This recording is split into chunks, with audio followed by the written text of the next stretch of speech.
Merci d'être avec nous. Vous êtes le directeur du Centre d'analyse et de recherche sur le monde arabe à Genève.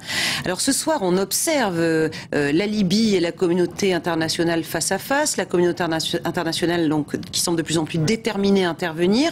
Et puis la Libye qui décrète d'abord dans un premier temps un cessez-le-feu, dans un deuxième temps qui promet qu'elle ne rentrera pas à Benghazi, le fief des insurgés.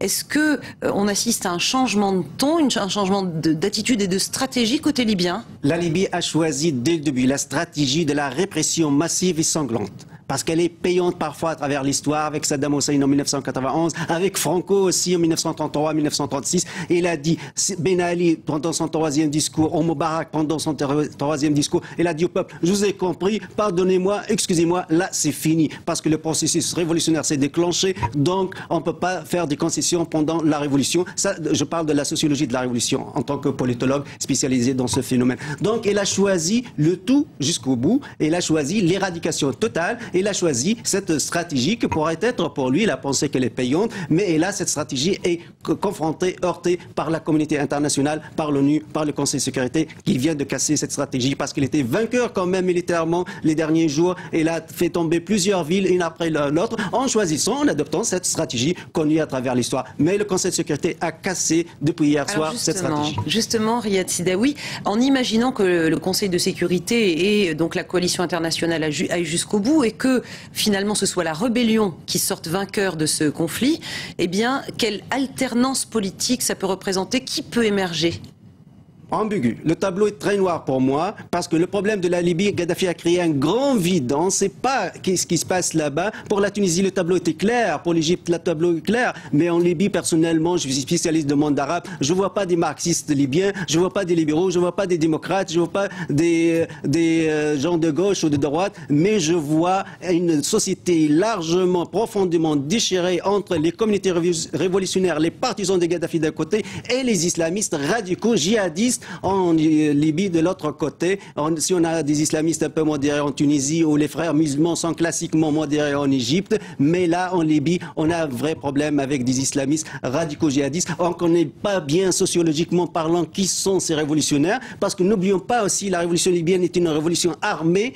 Donc, elle n'est pas comparable avec la révolution tunisienne ou la révolution égyptienne. La société est composée de tribus, c'est une société tribale, tout le monde est armé, les tribus, les milices de Kadhafi, l'opposition, les jeunes, même des adolescents, les vieux. Là, on est vraiment dans un tableau très très très noir et je vois aucune institution. Surtout, on n'a pas une armée nationale populaire intacte comme l'armée tunisienne, à la différence de l'Égypte, qui ont protégé la société de l'anarchie et de la guerre civile.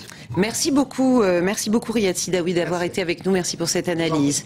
Et toujours à propos du monde arabe, un bain de sang aujourd'hui autour de l'université de Sanaa au Yémen. 41 morts au moins de sources hospitalières et quelques 200 blessés. La police et des snipers en civil ont ouvert le feu sur les manifestants. Le président Saleh refuse toujours de partir. Il a même décrété l'état d'urgence. Les opposants parlent d'un massacre. Les fidèles du régime ont ouvert le feu lors d'une manifestation antigouvernementale à Sanaa. Le président yéménite a réagi immédiatement.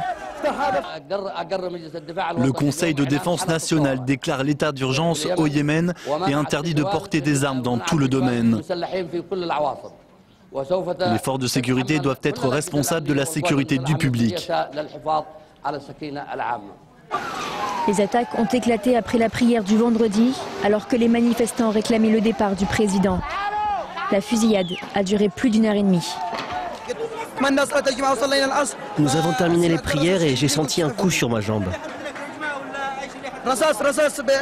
Ils m'ont tiré dans les 2 jambes à 4 reprises. Trop de personnes ont été tuées.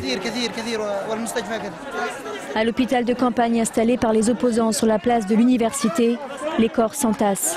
Les médecins manquent de médicaments et d'équipements. C'est vraiment un massacre. Nous appelons tout le monde à venir voir ce qui se passe ici. Il s'agit de la journée la plus sanglante depuis le début des contestations contre le président Saleh. Inspirés des mouvements populaires tunisiens et égyptiens, les manifestants réclament son départ depuis fin janvier. Au pouvoir depuis 32 ans, le président yéménite refuse de céder. Et Paris et Washington condamnent aujourd'hui cette violente répression au Yémen. Des balles réelles aussi sur les manifestants en Syrie. 4 d'entre eux ne se sont jamais relevés. On parle aussi de centaines de blessés. La scène s'est produite à Deraa, dans le sud du pays. À Bahreïn, c'est un symbole qui tombe. Les autorités ont détruit le monument qui se trouvait place de la Perle. Il était devenu justement le symbole de la contestation. Là encore, l'état d'urgence a été décrété. C'était il y a 2 jours. Et puis en Arabie Saoudite, le pouvoir veut manifestement éviter toute déstabilisation. Le roi a débloqué 70 milliards de dollars de mesures sociales, logement, aide aux chômeurs, lutte contre la corruption. Voilà pour la carotte. Le bâton, c'est que la police va recruter 60 000 fonctionnaires de plus. Un espoir de taille à Fukushima. Tokyo Electric Power annonce qu'elle a rétabli le courant sur le site. C'est capital pour refroidir les réacteurs et stopper les émanations nucléaires. Sur le site, justement, les pompiers et les ingénieurs de l'extrême continuent leur course folle contre la montre. Ils sont tous volontaires, prêts à braver les radiations, à sacrifier leur vie pour tenter d'éviter une catastrophe nucléaire. À Tokyo, ces 139 pompiers reçoivent les dernières consignes lors de cette cérémonie solennelle.